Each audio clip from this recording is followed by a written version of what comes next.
in Toronto, the city where I am, there's a small restaurant chain called Landwer, Landwer, Cafe Landwer.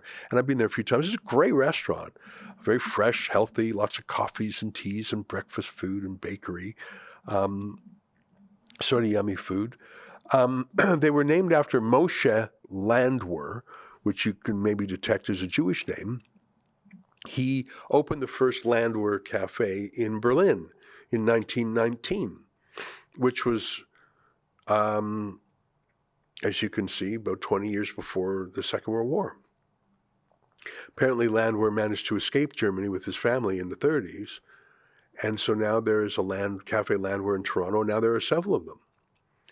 So Cafe Landwer is not an Israeli government institution. It's got nothing to do with Israel. In fact, it was a Jew in Berlin who was chased out of Berlin. And now the namesake restaurant is in Toronto. I don't even know if it's owned by Jews, frankly. The ones I've been to have a very multiracial staff, as many things in Toronto do. But a mob of pro-Hamas extremists were screaming and shouting at the restaurant and those in it, implying it's a Zionist target. Here, take a look.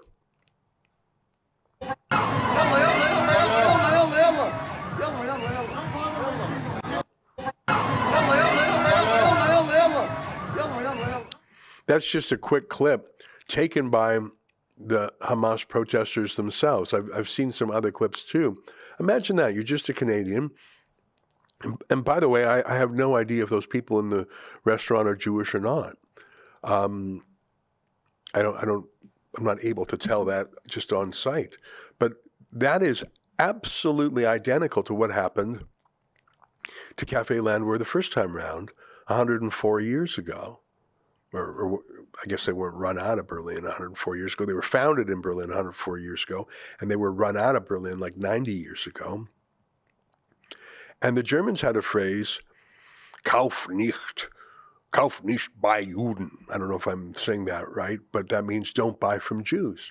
There was a boycott on Jewish-owned shops and restaurants and companies, and Nazis would stand, brown shirts would stand outside. Can you just go to Wikipedia and type in Jewish boycott Nazi? Because there's a lot of photos of that from the 30s and 40s. Yeah, just Wikipedia is fine. I just want to show some images. And I mean, in Berlin, for example, they had department stores and restaurants and if there were, and that looks sort of, that's got a, what do they call that, an Art Deco look. Yeah, scroll down, let's see. So there's a Jewish-owned department store, and they're having a boycott there. I don't know if there's more images, but if you go to the Wikipedia link, I'm pretty sure they'll have them.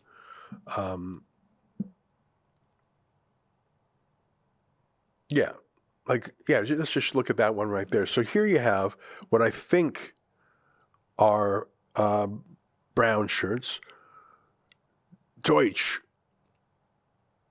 I can't quite see that. I think it says, oh yeah, you can see it in the small text at the bottom. Kauf nicht bei Juden. Forgive my accent. Don't buy from Jews. So they're standing outside a Jewish-owned store, and they're wearing signs saying, don't buy from Jews. There's another one. You can see they've taped it to the window, and you see, I don't know, Deutsch means Germans, and I don't know what that middle line says, but the bottom one says, don't buy from Jews, Kauf nicht bei Juden. And I guess they were just scratching out any Jewish names.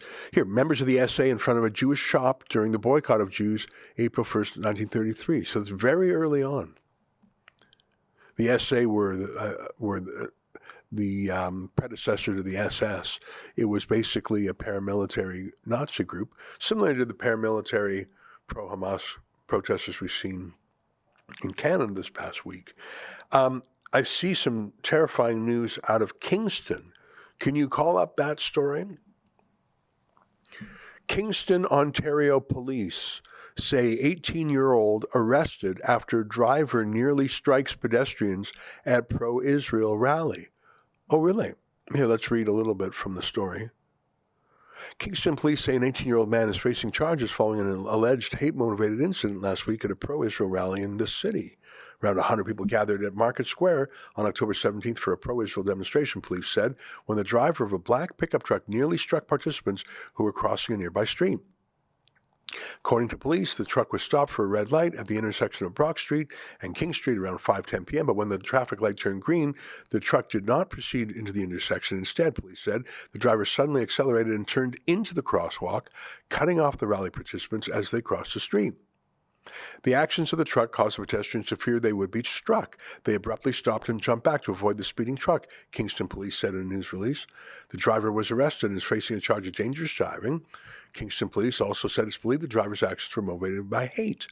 Police did not identify the accused in a news release sent Friday. Kingston police said investigators are aware of a male individual who was also affected by the driver's actions. Police are asking that this individual contact Sergeant Nessanianagan at that email address. Be very interesting. I should say that it is common practice by police to wait until a first appearance in court to name an accused.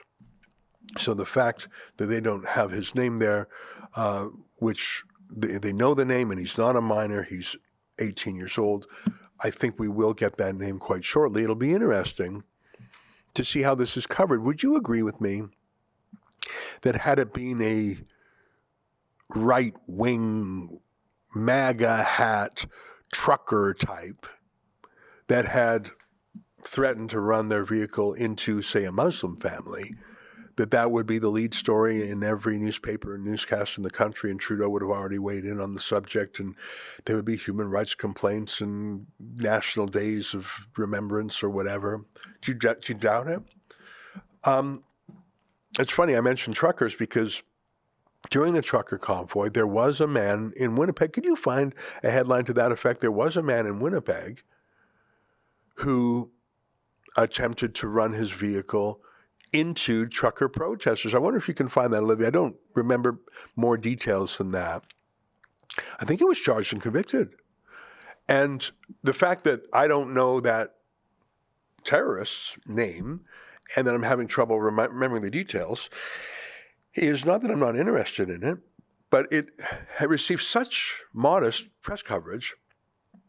Whereas, of course, if the shoe was on the other foot, yeah, there you go. Now I remember his name. Far-left activist pleads guilty to running over freedom protesters. 43-year-old David Alexander Zegarak admitted to ramming his vehicle into a group of protesters demonstrating against COVID-19 restrictions last year in Winnipeg. I remember that now. That's an unusual name, Zegarak. Look at that photo there. Yeah, show that picture if you can. Other than Rebel News, and I mean, obviously we did learn about it from other media, but it's so undercovered, as in so little coverage of it. And I suspect that's probably the last you'll hear about this Kingston case. They simply don't want that to be the narrative. The narrative is the Jews are the ones to blame. Palestinians are their victims. Even though 1,400 Jews were just murdered, raped, and tortured, and 200 more kidnapped in Israel. Yeah, it'll be interesting to see. I have a prediction that the accused 18-year-old in Kingston, my prediction is that he's not even Palestinian. My prediction is that he, I mean, listen, I'm just absolutely speculating here. I predict that he is Muslim, but not Palestinian.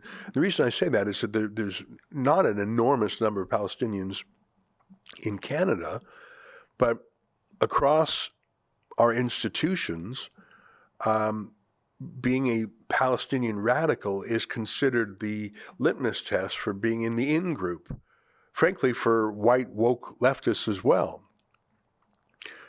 Maybe that's who it is. Maybe that's who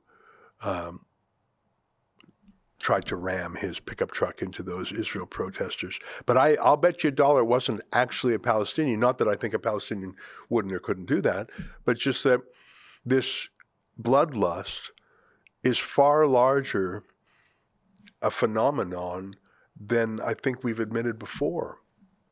It's shocking to me. I mean, take Sarah Jama. That's the MPP, the member of the provincial parliament, who was finally kicked out of the NDP today for her anti-Semitic pro-terrorist comments.